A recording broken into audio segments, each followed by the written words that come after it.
Muy buenos días a todos los presentes. Desde ya agradecemos su valiosa presencia el día de hoy.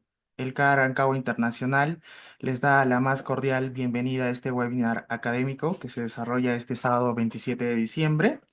Un espacio creado con la finalidad de compartir conocimiento y fortalecer el aprendizaje técnico especializado en temas de especial relevancia para el derecho internacional y temas de arbitraje y dispute board. La ponencia de hoy nos convoca, que lleva por título son tratados bilaterales de inversión, tratados de libre comercio y arbitraje internacional. En esta oportunidad contamos con la destacada participación del doctor Víctor Sueiro, abogado por la Pontificia Universidad Católica del Perú, PUC, magíster en Derecho, Empresa y Justicia por la Universidad de Valencia, es profesor del Departamento Académico de Derecho de la PUC, donde dicta los cursos de Derecho Internacional Privado, Tutela Ejecutiva y Protección Cautelar, así como asesor de tesis en la maestría en Derecho Procesal. Actualmente se desempeña como profesional en la Dirección de Coherencia Jurídica y Defensa de los Compromisos Comerciales Internacionales del Ministerio de Comercio Exterior y Turismo.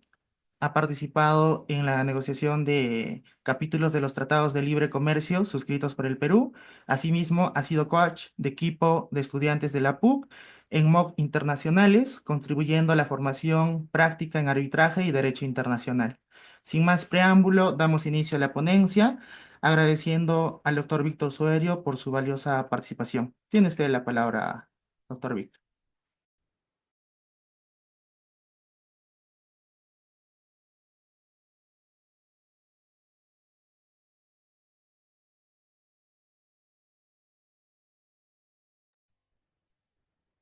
Su Muchas micro, gracias, doctor. Angawa, por la... Sí, muchas gracias, Alex, y por la invitación. También, a Angawa por la bienvenida. Valoro mucho y felicito el trabajo que están haciendo de descentralizar el arbitraje fuera de Lima, que es una ciudad, Cusco es una ciudad muy importante que aborda muchos proyectos y muchas personas que quieren aprender más y necesitan estos servicios de arbitraje. Cuando me contactaron para dar esta conferencia, estaba pensando qué tema podría abordar relacionado con el arbitraje. Y dado mis últimas experiencias profesionales, estaba convencido de que podíamos hablar de arbitraje internacional, pero no arbitraje internacional entre las partes, sino el arbitraje que actualmente está dando bastantes críticas, mediáticamente es muy sonado y que tiene un fondo muy técnico que hace que muchas personas se alejen de este tipo de arbitraje porque el conocimiento sobre estas disciplinas ha sido como muy enfocado más en estudios de abogados o en prácticas del norte hacia el sur, de países más desarrollados. Y claro, a medida que han pasado los años, también el Perú, los países latinoamericanos han afianzado su conocimiento sobre este tipo de arbitraje, dado el boom de arbitrajes que se les ha venido encima. Pero considero que es muy importante, muy necesario que las personas conozcamos un poco más a detalle sobre el origen, la necesidad de este tipo de arbitrajes de inversiones. Y para eso está el título de la ponencia, en el que vamos a analizar muy brevemente, dado la hora que tenemos, el origen de estos arbitrajes de inversión, su relación con los tratados de libre comercio, con el derecho internacional público y al final cómo aterriza en el Perú.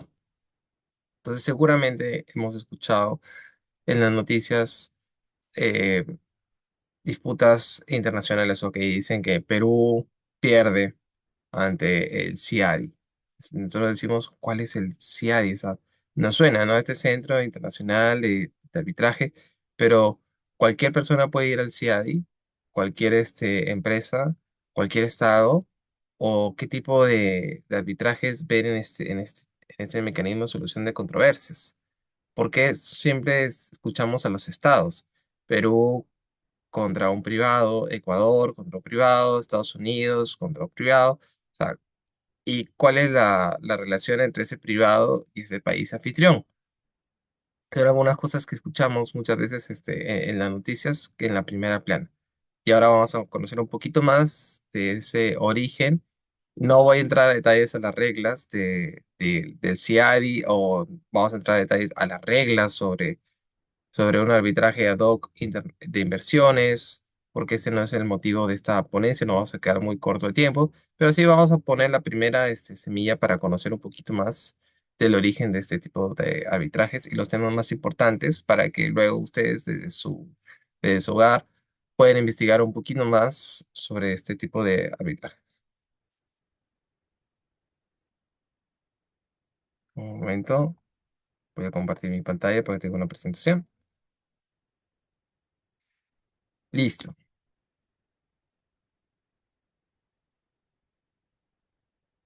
Bueno, para comenzar, los tratados bilaterales de inversión, tratado de libre comercio. ¿Qué es, son antes de comenzar la pregunta, ¿no? ¿De qué es un arbitraje de inversión? Podemos preguntarnos desde un inicio, ¿no? ¿Qué es un tratado bilateral de inversión? ¿Qué es un tratado de libre comercio? ¿Y cuál es su relación con el arbitraje internacional? Bueno, cuál ha sido primero, cuál es segundo, cuáles son más frecuentes. Eso lo vamos a ver en las siguientes diapositivas, pero en general, un tratado bilateral de inversión es un instrumento de derecho internacional público, o sea, es un tratado que se firma entre estados, no entre partes privadas, sino entre estados reconocidos entre ellos, en el que se someten algunas obligaciones, derechos, deberes y obligaciones entre esos estados. En los tratados bilaterales de inversión, como su nombre lo dice, son bilaterales en el sentido de que es un estado firma un tratado con otro. No es un multilateral, plurilateral, multipartes, no, solamente es entre dos partes. Y en este tratado bilateral de inversiones suelen haber algunas disciplinas que regulan, esa es la palabra, regulan temas relacionados con inversión extranjera de, de los países de ambos.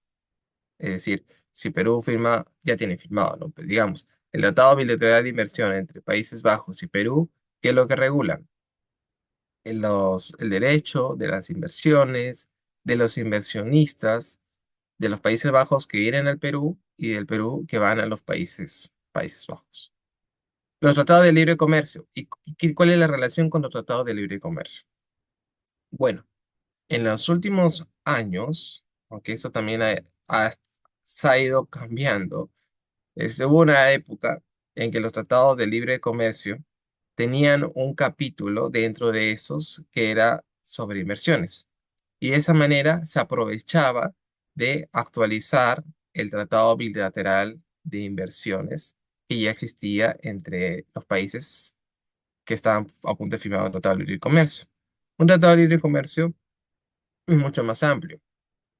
Abarca disciplinas relacionadas con acceso de bienes, es decir, exportación, importación de mercaderías, en algunos casos de servicios, ya sea movimiento de personas, servicios financieros, servicios en general, y disciplinas relacionadas a estos dos. Muy relacionado también con el acuerdo de aranceles de la OMC, el acuerdo de servicios, etcétera. Entonces, los tratados de libre comercio son una disciplina que está más relacionada con la Organización Mundial de Comercio, pero que a medida que también se vio como una manera también eficiente en la que se pudiera incluir dentro de ese Tratado de Libre Comercio un capítulo que regule materias de inversión. ¿Por qué? Porque de esta manera, como le dije antes, los tratados bilaterales de inversiones que se habían firmado en un inicio, en una época temprana, en los años 90, ya se actualizaban a disciplinas más vigentes, más ordenadas, acorde a los intereses de ambas partes, y eso es muy importante. Vamos a ver luego por qué. Algunos países querían actualizar estos tratados de bilaterales de inversiones en estos tratados de libre comercio. Ahora está pasando algo muy curioso, que sí está habiendo tratados de libre comercio, claro, no se está firmando tantos como en el principio de los años 2000, pero ya no están incluidos en estos tratados de libre comercio negociaciones relacionadas con las inversiones. Si nosotros abrimos la página web de acuerdos comerciales del Perú o cualquier otra página web de acuerdos comerciales de cualquier otro país en el que esté la obligación de publicar los acuerdos comerciales, y que lo esté de manera ordenada, vamos a encontrar que hay muchos tratados de libre comercio y de manera paralela se ha negociado un BIT, un tratado bilateral de inversión. ¿Por qué sucede esto? Bueno, por un tema práctico. Actualmente los tratados, la doctrina, las disciplinas relacionadas a inversiones está dando mucho dolor de cabeza a los negociadores, al sector privado, al gobierno de algunos países. Entonces, por un tema de práctica, dicen, bueno, sigamos suscribiendo tratados de libre comercio, que eso ya está más homogenizado, que es más, que la práctica es más común, no está dando muchos problemas, pero lo que sí está dando problemas, dejémoslo en paralelo, fuera los tratados de libre comercio, y así tenemos un tratado de libre comercio firmado y el otro, bueno, se negociará en el camino. Ya, dicho este contexto muy importante, volvemos a la pregunta. ¿Qué es un arbitraje de inversión? Bueno, un arbitraje de inversión es un sistema de resolución de controversias, como su nombre lo dice, un arbitraje independiente a los poderes del Estado, en el cual los inversionistas internacionales pueden interponer reclamos directamente contra el Estado anfitrión por violaciones de ciertas protecciones estipuladas en estos instrumentos internacionales.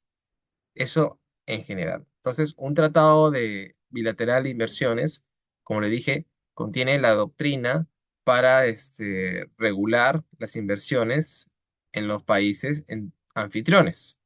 Si nosotros volvemos al caso de Países Bajos, una inversionista importante, una minera importante de Países Bajos, quiere ganar una licitación acá en Perú para operar una mina en Cusco, por ejemplo. Entonces, Perú, lo primero que va a hacer este inversionista va a ser, Perú tiene, ¿cuál es el nivel de protección a a las inversiones extranjeras del Perú? Porque lo que le preocupa a este inversión extranjero es que un día venga y tenga su licencia social, cumpla con todos los parámetros medioambientales, pero a propósito de la minería ilegal y minería informal, entra en conflicto con las comunidades y el gobierno decide darle la espalda a esta mina formal, seguir apoyando a los mineros ilegales y formales, no le protege ante atentados, ante ataques que la minería formal tiene y se le hace imposible seguir operando. Entonces, claramente, este inversor extranjero, en ese contexto, lo que ellos quieren es que al menos en el papel, en el tratado, Perú garantice su inversión. Y que es porque es una inversión a largo plazo, a larga data. No son 1 millón de soles o 100.000 millones de soles que se va a invertir en un año, ¿no? Es una inversión que va a tener una larga data en ese país anfitrión. Claramente, el Estado anfitrión no solamente tiene que garantizar algunos derechos y obligaciones en los tratados. Los tratados vendrían a ser como un marco general. De ahí que en los años 90 el Perú, para atraer inversiones, hizo varias modificaciones legislativas internas a través de decretos legislativos, pocas leyes en realidad, es a través de decretos legislativos porque es el Ejecutivo el que tiene el conocimiento más técnico y que es más eficiente al momento de emitir leyes que el Congreso, el que hay que decirlo, y a través de estos decretos legislativos relacionados con las inversiones, también fomentaba el acceso a inversiones aquí en el Perú desde los años 90. Y este arbitraje de inversiones, pues, vendría a ser una de las garantías en las cuales los inversionistas se sienten más seguros, a salvo de que sus inversiones están siendo protegidas en el arbitraje de inversión. Porque se imaginan que fueran al Poder Judicial, Eso dependerá de cada país. El poder judicial que tienen en Costa Rica no es el mismo que hay en Ecuador, no es el mismo que hay en Perú, que es el mismo que hay en Panamá, pero hay un estándar en general que el arbitraje es más eficiente y más rápido que el poder judicial. Y de esa manera también se saca, que es una preocupación general que sucede en muchos países, se saca el factor político, porque en el Poder Judicial también pueden haber algunos factores políticos, incidencias fuertes del Ejecutivo con el Poder Judicial que pueda alterar un poco la resolución de estas controversias. ¿Cuáles son algunas protecciones típicas que están contenidas en esos tratados bilaterales de inversiones, capítulos de inversiones? Algunas de ellas, porque no es motivo de esta clase explicar cada una de estas. Expropiación. Expropiación. ¿Qué significa expropiación? Bueno, que no van a quitarle la propiedad o los activos a estas empresas. Trato justo y equitativo está desarrollado en los tratados bilaterales, que es el trato que el país anfitrión tiene que darle a todos esos, que tiene también un trasfondo histórico. Protección y seguridad plena, lo que les comentaba, de que tiene que asegurarse que esta inversión pues no sea atacada, no sea afectada, ya sea por el mismo gobierno o por otros externos. Y no discriminación, que vendría a ser este trato nacional, nación más favorecida. ¿Qué significa esto? Trato nacional que se les va a tratar a esos inversores extranjeros como si fuera cualquier peruano más. Y nación más favorecida es que en caso los otros países vean que le están dando mejores beneficios a otro extranjero que no es de una nacionalidad, bueno, el Tratado Bilateral de Inversiones puede reclamar, oye, yo también quiero esos mismos beneficios que le estás dando a otros. ¿Y dónde van estos arbitrajes? ¿Dónde suelen ir? El CIADI, que es el Centro Internacional de Resolución de Disputas de Inversiones, que es un órgano del Banco Mundial, es uno de los principales foros administrativos para ver arbitrajes de inversiones entre estos inversores privados y el Estado. Claro está que también hay otros. Dependerá del estatuto de cada uno, si es que puede o no atender arbitrajes internacionales de inversiones, del prestigio y de necesidad también de los estados. Pero usualmente el CIAI es uno de los principales que tiene una larga data y experiencia sobre esos aspectos. Ya, y ahora sí vamos al tema de la ponencia, que yo les dije, no quería abordar con ustedes reglas duras o reglas sobre arbitraje de inversiones, a derechos sobre arbitraje de inversiones, quería abordar temas que usualmente los abogados no suelen tocar, porque suelen ser un poco incómodos, o algunos temas que realmente son muy importantes para entender actualmente el sistema de arbitraje de inversiones, no del punto de vista de las reglas. Desde el artículo, mire, digamos, este es el artículo 1, este es el artículo 2, este artículo regula esto, no. Vamos a entender un poquito más sobre el contexto de estos arbitrajes de inversiones. Y para eso tenemos que abordar la inmunidad soberana.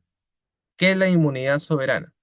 Bueno, los estados, desde su creación, no pueden ser demandados por tribunales judiciales extranjeros, al menos que dicho Estado claramente renuncie en su inmunidad. La pregunta es, ¿qué Estado renuncia en su inmunidad para ser demandado ante un tribunal judicial extranjero? Ninguno.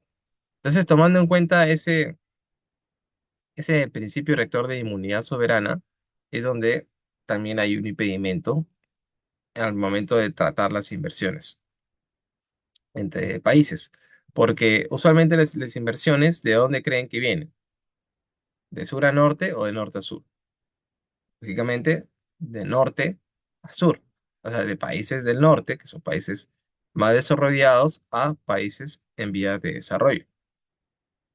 Entonces, claramente, al momento de tratar cualquier inversión, digamos, de Estados Unidos hacia América del Sur, al momento de resolver eso tenía que ser a nivel diplomático, y eso era un problema.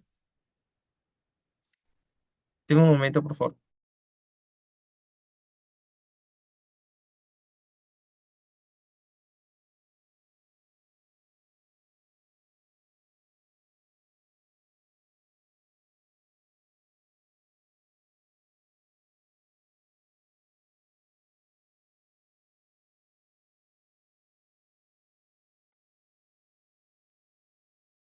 Perdón, toda una interrupción.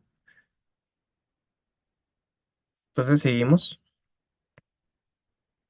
Otro factor que limitaba también el movimiento de capital, el establecimiento de inversiones de un país hacia otro país, era la responsabilidad del Estado. Los estados son responsables por cualquier conducta o, o omisión atribuible a dicho estado que constituye un incumplimiento de sus obligaciones bajo el derecho internacional.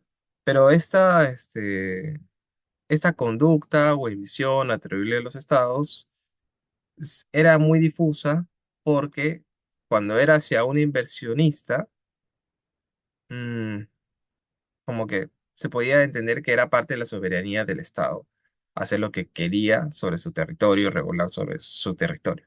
Claramente, ¿no? No es que, digamos aquí en el Perú, no es que el inversionista extranjero, si bien viene acá al Perú, pone su inversión, tiene una bandera del país extranjero, pero usualmente sigue siendo privado. No es que es una extensión del otro país que está tomando acá algunas actividades. Y eso vendría a ser también uno de los grandes problemas a nivel histórico sobre este movimiento de capital y inversiones extranjeras en otros países. Y finalmente, la protección diplomática. Este es un instrumento del derecho internacional que permite a un Estado defender a los derechos de sus ciudadanos cuando estos son violados por otro Estado. Ah, ok. Aquí ya podemos hablar un poquito de protección de las inversiones, ¿verdad? Porque estamos viendo que defienden a sus ciudadanos a través de esta protección diplomática. Ciertos requisitos, nacionalidad y agotamiento de recursos internos. Pero ya vemos algunas trabas. Desde el derecho internacional público entre los estados, vemos de que, claro, tiene que ser nacional de la otra parte, me parece que claro, pero agotamiento de recursos internos. Significa de que si el Estado anfitrión comete un acto de expropiación contra esta inversión extranjera, esta persona tiene que ir a su embajada, decir que el Estado peruano está afectando sus inversiones, se verifica que tiene la nacionalidad, pero también le piden el agotamiento de recursos internos. Agotamiento de recursos internos, o sea, que tiene que terminar con todas las vías administrativas y judiciales aquí en el Perú para que el Estado, cuya nacionalidad depende de pueda, digamos, darle cierta protección. Pero cuando pasa eso, ya el inversionista se perdió su inversión. Ya no es atractiva, ya se tuvo que retirar. El Perú o otro país hizo lo que quería con esta inversión. Entonces nos vamos dando cuenta que antes de los años 90 estos tipos de protecciones, de inmunidad, responsabilidad del Estado y sobre todo la protección diplomática no eran eficientes para que los inversionistas extranjeros llegasen a otros países a desarrollar sus inversiones. Era como que dependía muchísimo de la diplomacia y del relacionamiento que hay entre estos gobiernos. Por eso, claro, claramente, el interés muy grande de muchos países de que algunos otros se alineen más o menos a su línea política, porque así también protegían a sus ciudadanos. Bueno, un poquito más también de contexto histórico, la guerra del opio en China. ¿Qué pasó acá? ¿Qué pasó en China y por qué es tan importante para esta ponencia? Bueno, algunos países colonizadores, nosotros somos unos países, somos parte de los países colonizados, pero en China, Reino Unido, Francia, Estados Unidos, Rusia, España y Suecia también tenían el control de muchos puertos y aduanas en China y también tenían el control del mercado del opio. Y se dieron cuenta, sobre todo los ingleses, que el opio estaba generando una mucha adicción y muchas ventas en China. Entonces, supuestamente, para fines éticos, el opio tenía que darse para fines médicos, pero poco les importaba porque no era, al fin y al cabo, China estaba miles de kilómetros alejados del Reino Unido y no era su problema. Ellos lo único que recibían eran las ganancias de esta venta indiscriminada del opio. Entonces, lo que hizo China fue regularizar ante este problema y adicción de salud pública, que es algo más extremo de lo que está pasando con el fentanilo en Estados Unidos. Lo que hizo China era regularizar. Pero claramente, actualmente ningún país va a defender la venta del fentanilo. Pero en esa época, la época de las colonias, pues claramente sí, lo hacían. Entonces, cuando China regularizó el fentanilo, Reino Unido vio afectados sus intereses, sobre todo cuando una gran fábrica donde contenía opio fue quemada y confiscada. Reino Unido reclamó que se le indemnizara por la expropiación y por todos los productos del opio que se habían quemado. China, lógicamente, dijo que no, pero que lo hizo por una razón de seguridad pública, interés público. Ah, bueno, entonces yo tomo la propiedad de estos. Y China fue y, invadida por Reino Unido, sus aliados, inclusive se firmó un alto a la guerra en el que Hong Kong se independizaba. Desde ahí nace Hong Kong como independiente de China y China terminó indemnizando a Reino Unido. ¿Le sorprende? Bueno, no sorprende mucho, sino también recuerdan en la época de que los países de América del Sur se están independizando, recuerden el ejemplo de Haití, que Haití se independizó y producto de esa independización, Francia reclamó una indemnización millonaria porque supuestamente había invertido muchísimo, tenía la propiedad de muchas azucareras en Haití y Haití era responsable, es este estado, ¿no? Se le reconocía como estado por primera vez, pero era responsable por todo el daño económico que le estaba causando a los inversionistas de ese estado. Entonces, dado ese contexto, es en el que también surge una necesidad de regular un poco más el derecho de las inversiones, porque ya no estamos en la época de guerras, en la que invadimos buques, en la que, claro, confiscamos buques, en la que si un estado retira una inversión extranjera, yo tengo el derecho de ir a invadir sus aduanas, quedarme ahí. No, ¿verdad? Aunque pareciera que en los últimos meses estamos volviendo un poquito a esa diplomacia de guerra. Pero realmente lo que está buscando, los tratados bilaterales de inversión, las reuniones entre los estados, en un país, en un mundo más globalizado y civilizado, en el que entendemos que la guerra no va a generar nada, es evitar esto y a través de ciertas disciplinas regular las inversiones internacionales que están generando muchos estos incentivos al comercio internacional. Entonces, el comercio, bueno, hay una larga historia detrás del comercio, es el método principal de expansión del imperio británico y también de las excolonias. ¿No recuerdan que nosotros como excolonia vino a España? España, ¿qué hacía? Extraía bienes materiales y los llevaba a España, Portugal, también a Brasil y así, de esta manera. Pero claro, Reino Unido fue el pionero en esto, que era su método principal de expansión de este imperio. Surgieron algunos tratados de amistad, de navegación, relacionados al comercio para que eviten que se confisquen barcos entre ellos. Un estado y otro no se van a pelear, pero a medida que pasaban los años también se modernizaban y se expandían después de la Segunda Guerra Mundial y en una época de descolonización. Surgieron también el Banco Mundial, el Fondo Monetario Internacional y el Acuerdo General sobre Aranceles Aduaneros y Comercio de 1949, que es el GATT, que luego se actualizaría en 1994 con las rondas de Uruguay. Y también hacen algunos estándares dentro del contexto del comercio internacional, como trato nacional, nación más favorecida, trato justo y equitativo de personas y propiedades. Y estos principios de trato nacional, nación más favorecida, trato justo y equitativo, ¿dónde surgieron por primera vez? No surgieron en las rondas de negociación de los tratados de libre comercio, del GATT, no.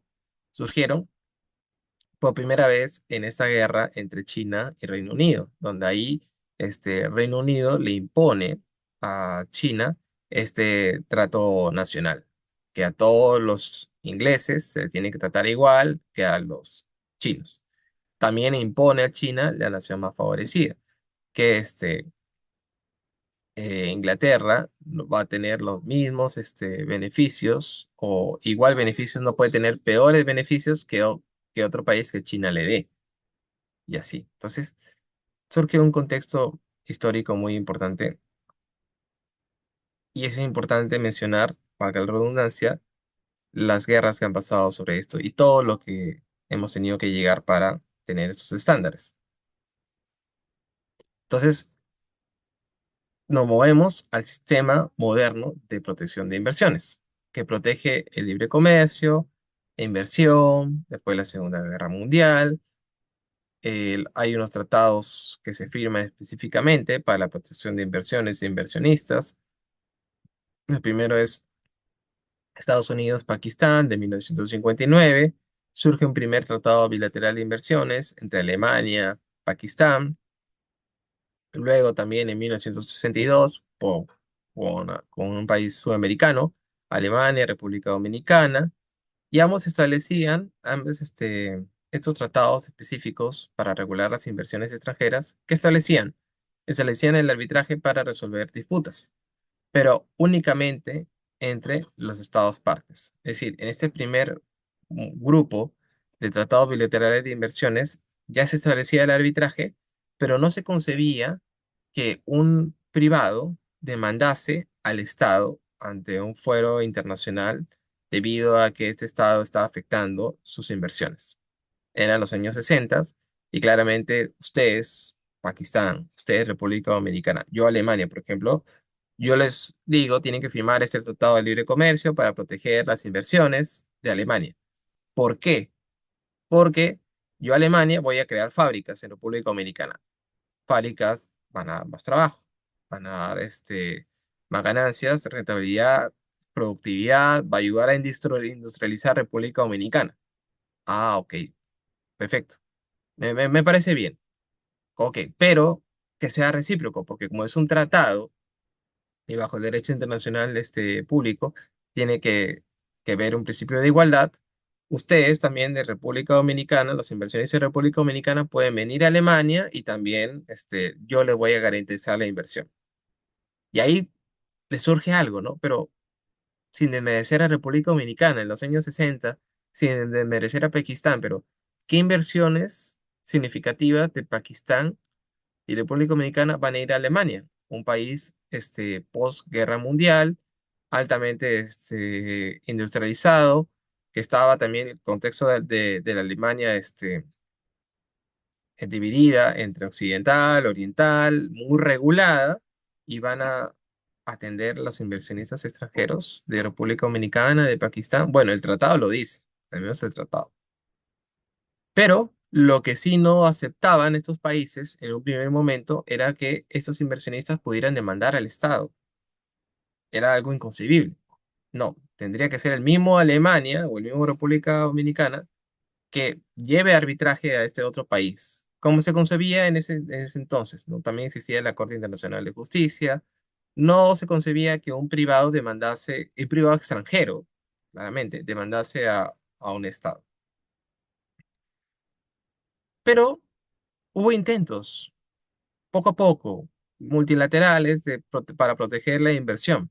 Convenios, intentos de la OSD para crear una matriz de convenios, en realidad, pero había un acuerdo muy amplio entre el norte versus el sur.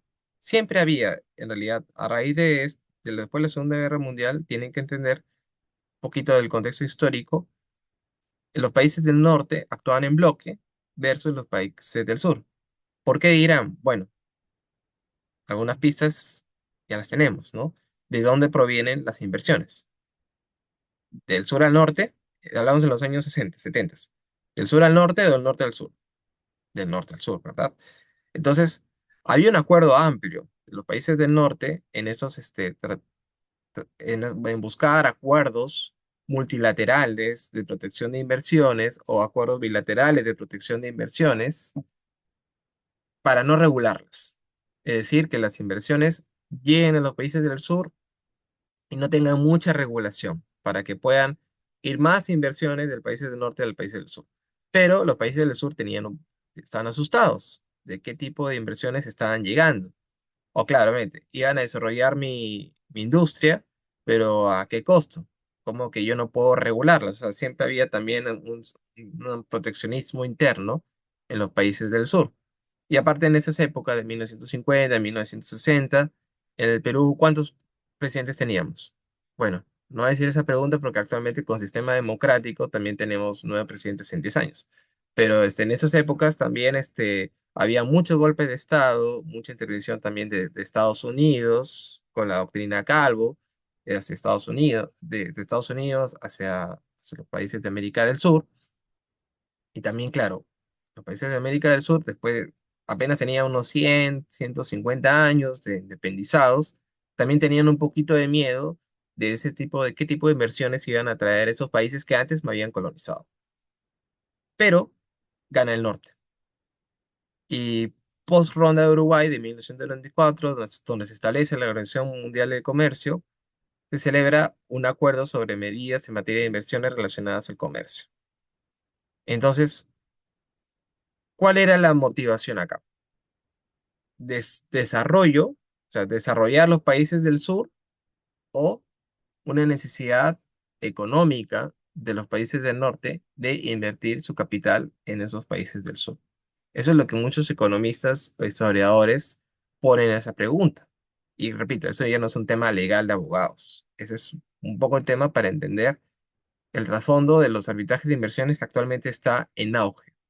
¿Era desarrollo para los países menos desarrollados o una necesidad económica de invertir capital entre los países del norte?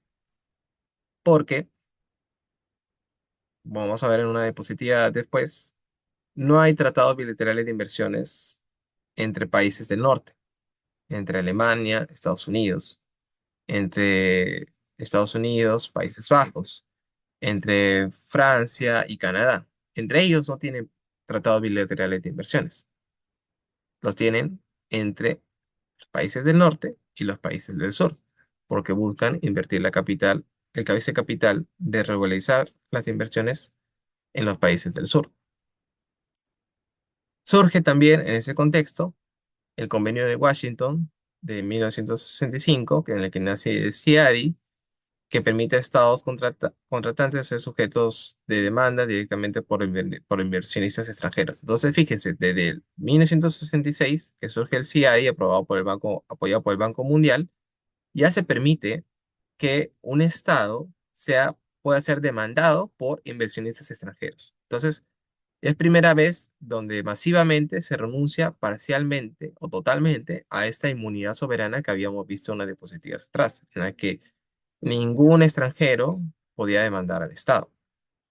Se establecen reglas generales de arbitraje, se establece el Centro Internacional para Arreglo de Diferencias, hay un propio mecanismo de corrección de errores, de anulación del laudo, que es más o menos el escrutinio del laudo, y obliga a los estados a reconocer estos laudos emitidos en el CIADI como sentencias domésticas. O sea, es decir, que eliminan la necesidad de exequatur o homologación de reconocimiento de sentencia extranjera, a diferencia de la Convención de Nueva York, que, abro paréntesis, también debió haber hecho lo mismo, pero bueno, y facilita también la ejecución. Entonces, ya los estados entran en un sistema multilateral en donde por primera vez pueden ser demandados. Estas demandas, si es que ganan, siguen una regla de arbitraje y esos laudos se pueden ser fácilmente reconocidos entre los estados. Hay mucha incertidumbre entre los países sobre cómo realmente funcionará esto. Pero los que sí estaban seguros que iban a ganar, ¿quiénes eran? Los países que tenían la inversión y la necesidad de mover este capital, esta inversión, a otros lados. ¿Por qué? Porque los países del sur, que eran países en vías de desarrollo, no tenían, tenían inversión para invertir ahí en sus propios países, pero a duras penas, y creo que uno en 1 millón, podía invertir en otro país que esos países desarrollados donde las inversiones extranjeras estaban muy regularizadas, muy reguladas, perdón, versus en esos países del sur. Claro está, como les dije, en los tratados bilaterales de inversión se pone la cancha al mismo nivel entre esos países. Pero en la práctica, ¿qué pasaba? Que los inversionistas de esos países demandaban a los países del sur. Y también estos tratados bilaterales de inversiones van evolucionando. La primera generación de tratados bilaterales de inversiones de los años 70, de 1980, muchos hacían referencias al CIADI y posibilidad de realizar acuerdos para acceder al CIADI, y el arbitraje solamente era para determinar la compensación solamente en caso de expropiación. Luego una segunda generación de tratados bilaterales de inversiones en 1990, en los años 2000.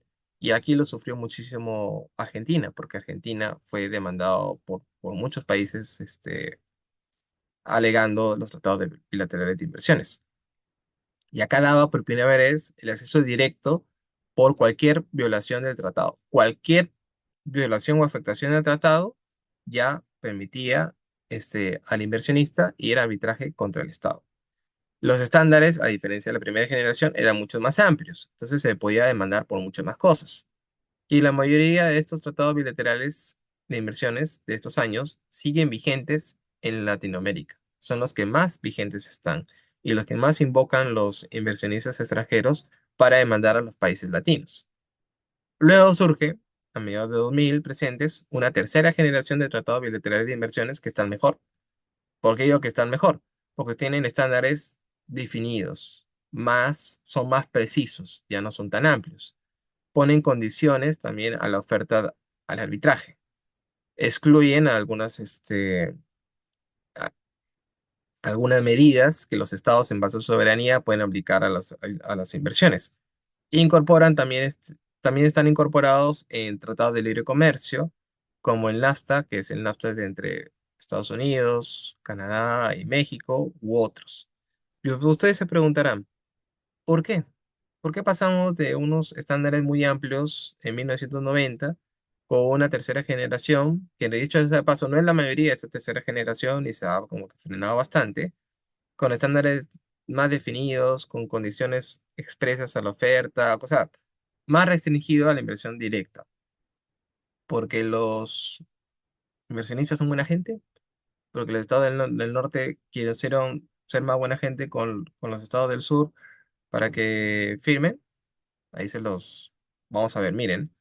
Del año 1970 apenas tenemos menos de 100 tratados bilaterales de inversiones. Y hasta el año 2015 tenemos más de 2000 tratados bilaterales de inversiones. De los años 2000, 1999 hacia arriba, se han firmado más estos tratados de segunda generación, porque los tratados de tercera generación suelen ser más excluidos. Entonces, ¿por qué el crecimiento de estos tratados en Latinoamérica? Bueno, había una necesidad en Latinoamérica de capital extranjero. También era el fin de algunas dictaduras en la región, surgían nuevos regímenes democráticos y liberales, y había un consenso de Washington, que tenían que aperturar los mercados y políticas y aprobar políticas neoliberales para recibir las inversiones. Entonces, los países de América del Sur, para atraer inversiones, tenían que desregularizar estas inversiones y así generar más progreso en otros países. Pero la otra cara de la moneda de esto era que podían ser demandados ante organismos internacionales en caso hagan algo que mínimamente se consideraba una afectación a estas inversiones. Y repito, lo vivió muchísimo Argentina, también lo ha vivido y lo está viviendo el Perú. Dicho sea de paso, no por nada, se creó el SICRESI, que es el mecanismo que defiende al Estado ante arbitraje de inversiones en el MEF. Pero la situación actual es esta. Hay más de 2.500 tratados de inversiones entre tratados bilaterales de inversiones, capítulos dentro de los tratados de libre comercio, vigentes con protecciones en las inversiones. ¿Y cuántos arbitrajes han habido? Más de 1.400 arbitrajes. Usted podrán pensar y decir, no, pero es poco comparado con los arbitrajes que se pueden mover a nivel local. Sí, pero es que a nivel local los arbitrajes suelen ser arbitrajes entre privados o arbitrajes entre un privado y el Estado, por ejemplo, por compras, pero en general estos arbitrajes son arbitrajes domésticos, o sea, amparados bajo la ley peruana, bajo la ley de Costa Rica, de República Dominicana. En cambio, los otros arbitrajes que estamos ahorita viendo son, ¿cuál es la fuente de esos arbitrajes? El derecho internacional. Hay 132 estados de los 193 conocidos por la ONU, o sea, más del 68%, que han sido demandados en base a los tratados de libre comercio. En Latinoamérica nomás constituye más del 30% de las demandas de los casos registrados. Estados más demandados en CI en 2024, ¿quiénes son? Honduras, Panamá, Colombia, México. Y casos ante el CI en 2024, bueno, hay. Perú tiene 21 arbitrajes de inversiones abiertos actualmente ante el CIADI, que son donde los inversionistas extranjeros están demandando al Perú. Vamos a ver un ejemplo. Un tratado bilateral de inversión. Convenio sobre promoción y protección recíproca de inversiones entre la República del Perú y el Reino de los Países Bajos.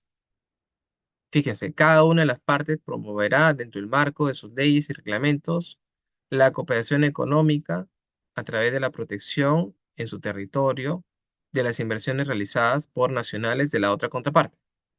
Cada parte contratante admitirá tales inversiones con sujeción a su derecho de ejercer las facultades conferidas por su ley o sus reglamentos.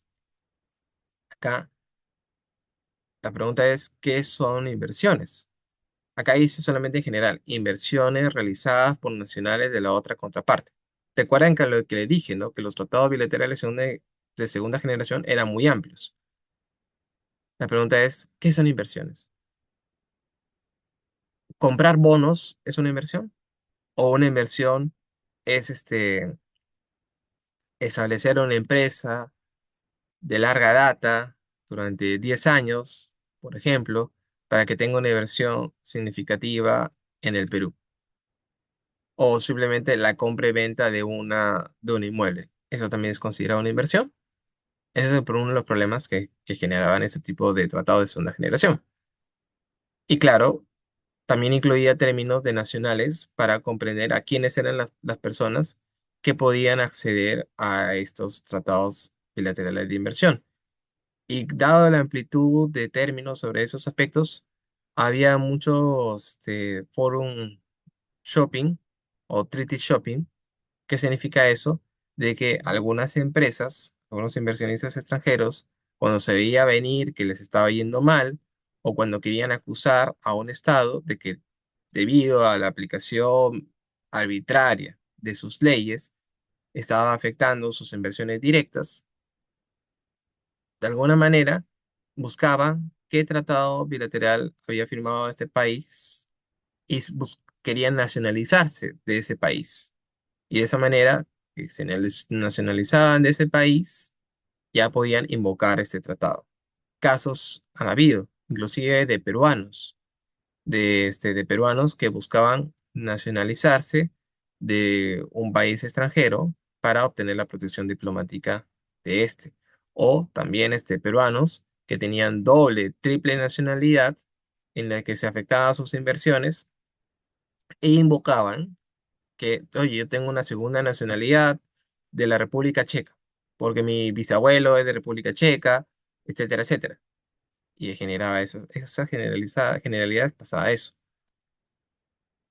Y también pasaba con algunas empresas de papel. Sí mencioné algunas contingencias procesales de los tratados bilaterales de inversiones. Esto ya sí es más jurídico, más legal. ¿Por qué? Porque era una matriz, era una sucursal que tenía nombre acá, pero la inversión en realidad no le pertenecía a esta empresa extranjera, sino la inversión era nacional, pero le ponían el nombre o lo ponían a través de una empresa constituida en el extranjero.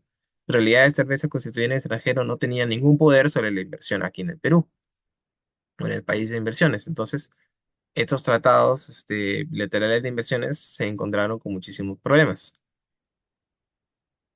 Bueno, y algunos aspectos sustanciales de los tratados bilaterales de inversión que protegían, ¿qué disciplinas tenían? Entre ellas, las que les mencioné, trato justo y y equitativo, protección contra expropiación directa, trato nacional y nación más favorecida, cláusulas paraguas, que eleva el incumplimiento contractual a niveles de violación del tratado. Es decir, que si se incumple un contrato, también se está incumpliendo el tratado. ¿Y qué es una inversión? Eso también generaba algunos problemas de qué se consideraba una inversión. Ya en 2003, fíjense, 40 años después de la constitución del CIADI, debido a una jurisprudencia muy importante de Salini es el inversionista contra Marruecos, se establecieron unos estándares de qué constituye una inversión. Y si no pasa este test de las inversiones, no es una inversión como tal y no está bajo el amparo de los tratados bilaterales de inversiones y el arbitraje de inversiones. Y sin contar la corrupción, porque también algunos actos de corrupción afectaban las inversiones.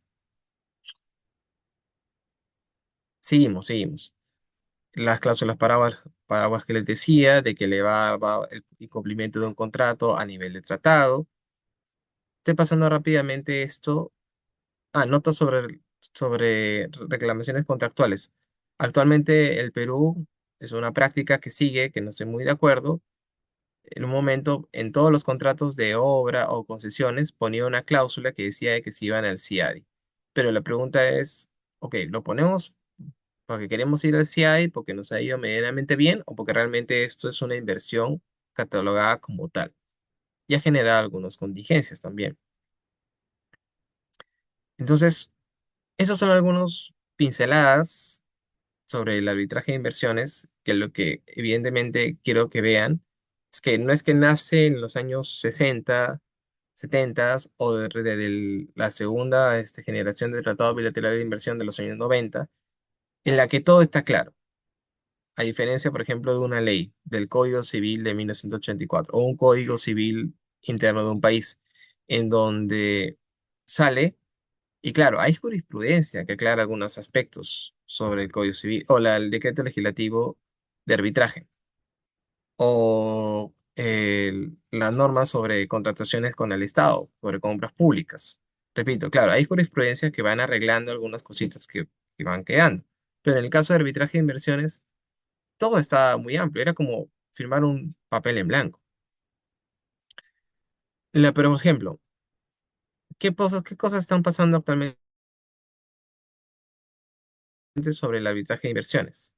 El CIADI modificó sus reglas. La Unión Europea ha eliminado el arbitraje de inversiones entre países de la Unión Europea. Es decir, los países de la Unión Europea no se pueden demandar ante órganos internacionales para ver inversiones.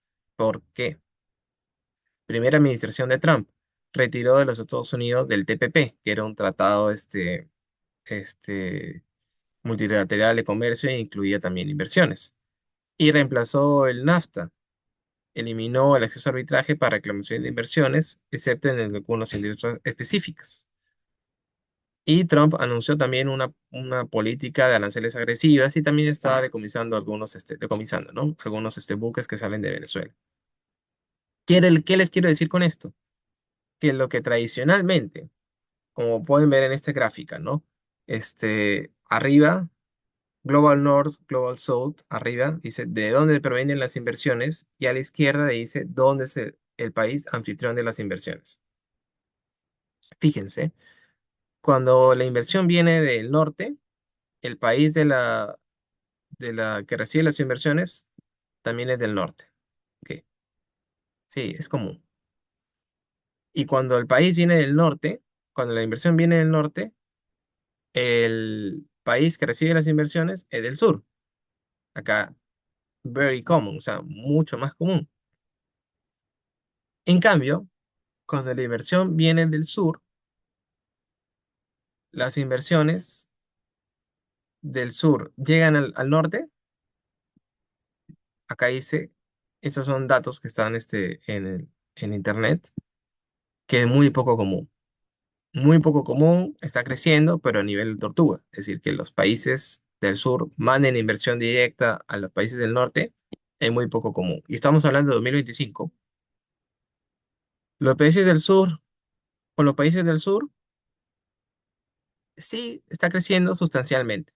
Y que si nosotros también vemos aquí, empresa ecuatoriana de lácteos ingresa al Perú, luego Gloria se pone las pilas y Gloria va a Ecuador, a República Dominicana, o empresa argentina, empresa chilena, Sada Falabella, Ripley, ¿no? Cencosud, etcétera. Invierte acá en el Perú, LAM, LATAM, ¿no? Avianca, etcétera. O sea, ni hablar de minas, ¿no? Porque las minas usualmente son del norte a sur. Pero sí, ha habido también una creciente,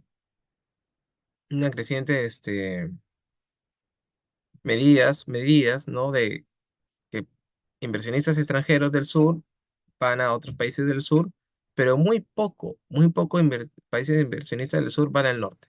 Pero este poquito, esto en azul, este poquito ha generado estas reacciones que estamos viendo acá. Sobre todo la de Trump en su primer gobierno. Trump decía que los países, que América para los americanos, que los inversionistas extranjeros, que los inversionistas de Estados Unidos ya no vayan al extranjero, sino que inviertan acá, a mi país.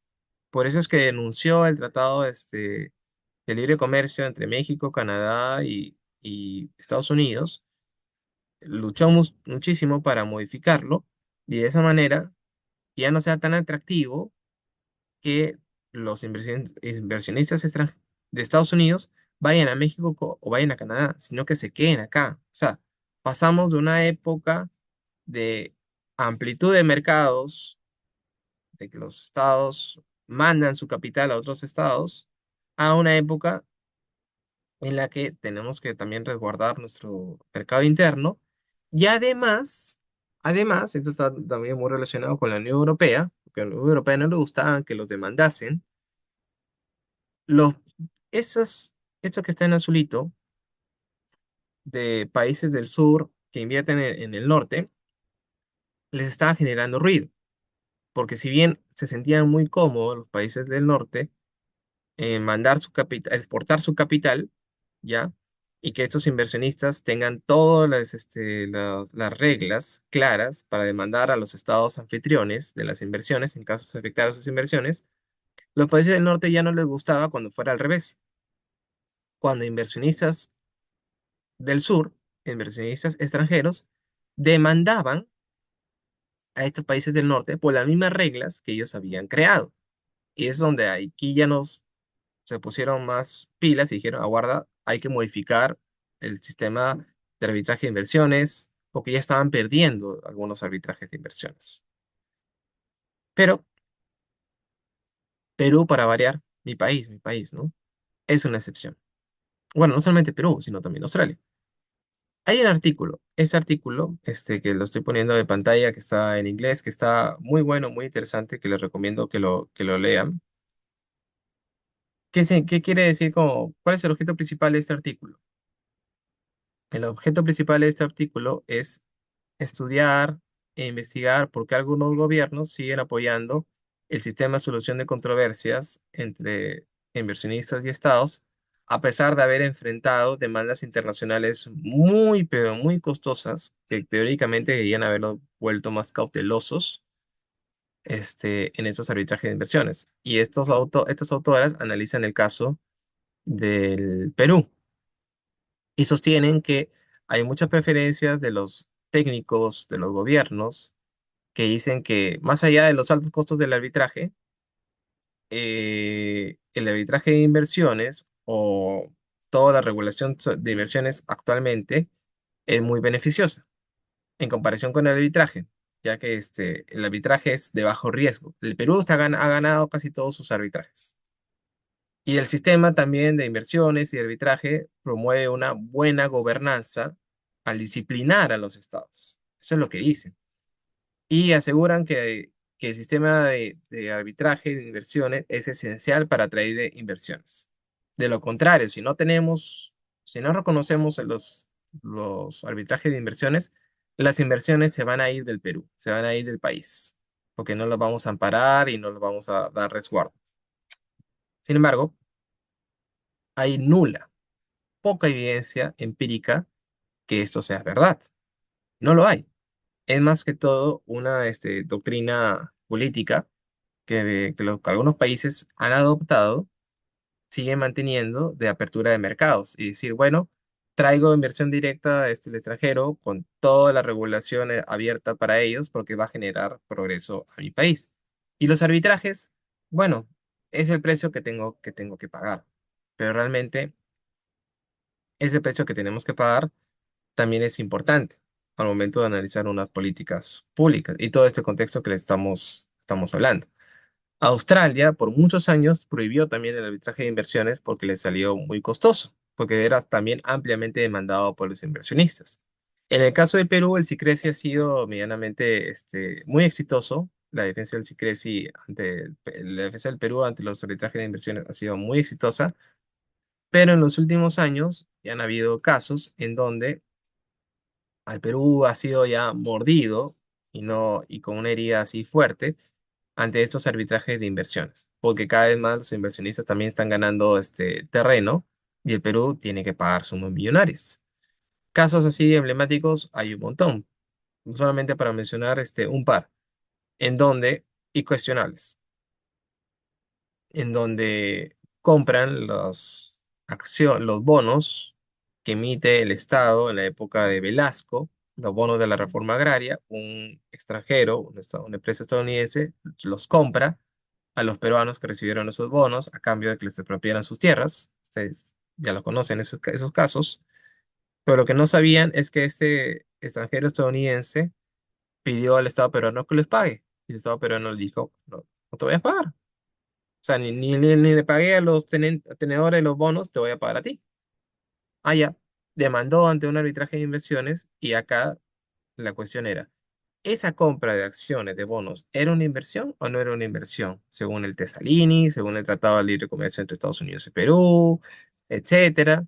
Bueno, el árbitro internacional dijo que sí, y el Perú todavía está pagando esos bonos, cuando ampliamente, según así los temas muy técnicos de qué es una inversión, eso no es catalogado como una inversión.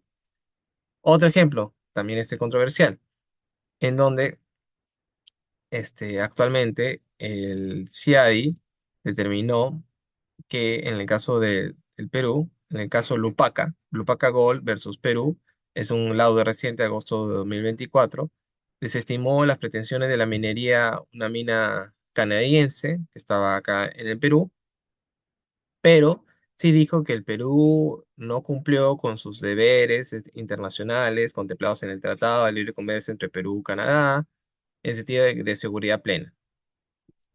¿Qué pasó acá? Habían varias comunidades nativas, campesinas, alrededor de la mina. La mayoría estaba de acuerdo con la mina, pero hubo una que no. Y esta que no, le boicoteaba las operaciones a esta mina. Y el arbitraje determinó que lo que hacía esta comunidad nativa era equivalente a lo que hacía el Estado peruano. Porque supuestamente la comunidad nativa también, o sea, prácticamente no reconoció que las comunidades nativas, comunidades campesinas, tienen personalidad jurídica independiente a la del Estado. En su noción extranjera del derecho, de desconocimiento total de cómo funciona una comunidad campesina, determinó que esa comunidad campesina, pues todo lo que haga es responsabilidad del Estado como tal, pero no son funcionarios públicos, no dependen también del gobierno regional, etcétera. Y esos son algunos, solamente dos. No quiero hablar de todos los laudos, de inversiones contra el Perú. También tendríamos que hablar de otros países. Este tipo de cosas hizo que muchos países denunciaran los tratados bilaterales de inversión. Pero, aun cuando denuncias un tratado bilateral de inversión, aun cuando denuncias un tratado de libre comercio, hay unas cláusulas que se aseguran que esta inversión va a estar protegida mediante arbitraje 30 años, 50 años después de la denuncia y renuncia del tratado. O sea, que pese a que los países también, algunos países han denunciado ante el CIADI, que se han salido del CIADI, se han salido del Tratado Bilateral de Inversiones, todavía tienen 20 años, 30 años en los que pueden ser demandados por esos inversionistas, porque el argumento de los inversionistas es que yo tengo una inversión de larga data y que voy a seguir operando y quiero esa protección, por lo cual yo vine en ese momento a este país. Entonces, estos son algunos de los temas polémicos que les he traído a esta clase. No quiero yo sentar ahorita una posición sobre qué es mejor, qué me conviene.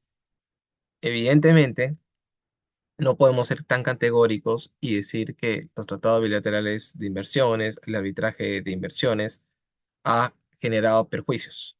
No, ha generado muchos beneficios, ha traído inversión directa.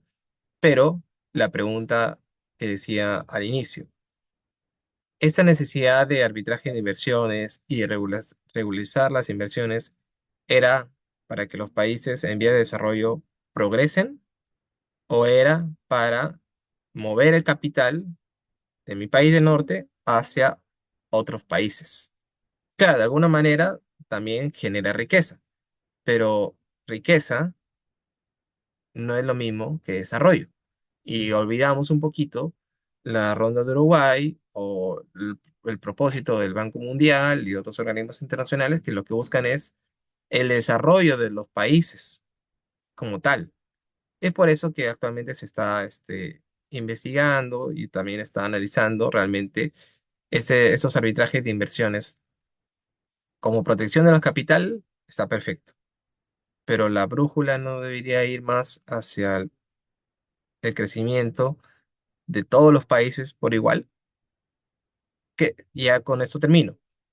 ¿Qué exporta Perú y qué exportan los países desarrollados? Los países desarrollados exportan capital. Capital me refiero con dinero, inversión, servicios. Y los países en vía de desarrollo, ¿qué exportamos? Oro, cobre, agroindustria y generamos riquezas, sí, vamos generando riquezas, pero seguimos con una práctica exportadora de los años 90 y ya estamos 2025 y seguimos sin exportar capital. Entonces, pese a toda esta doctrina que han pasado más de 30 años, algunos países como el Perú, Australia, siguen diciendo, bueno, acepto el arbitraje de inversiones pese a los problemas que puede tener. Pero ¿cuál es la diferencia entre Perú y Australia? Que Australia no solamente exporta materia prima, Australia también exporta capital. Entonces, ¿que Australia se ha beneficiado de este sistema? Sí. ¿Lo ha denunciado? Sí. Pero también se ha dado cuenta que no solamente tiene que fomentar el crecimiento económico de otros países para que ellos crezcan, sino también tiene que fomentar su propio crecimiento. En el caso del Perú, nos hemos quedado un poquito en la primera etapa. Y eso, claro, se debe a muchos temas institucionales que tenemos que superar para crecer como país. En conclusión, el arbitraje de inversiones es negativo para nada, para nada. Pero se tiene que atender de una política de desarrollo, no solamente de capital, sino también de desarrollo de los gobiernos en general. De lo contrario, solamente tenemos un país que es ampliamente demandado por esos arbitrajes de inversiones, porque el país anfitrión hace muchos actos ilegales contra esos inversionistas. Y terminamos pagando, perjudicados nosotros, porque los inversionistas se van, porque no se cumplieron sus promesas, pero se van también con una indemnización que sale a costa de nosotros. Eso. Muchas gracias.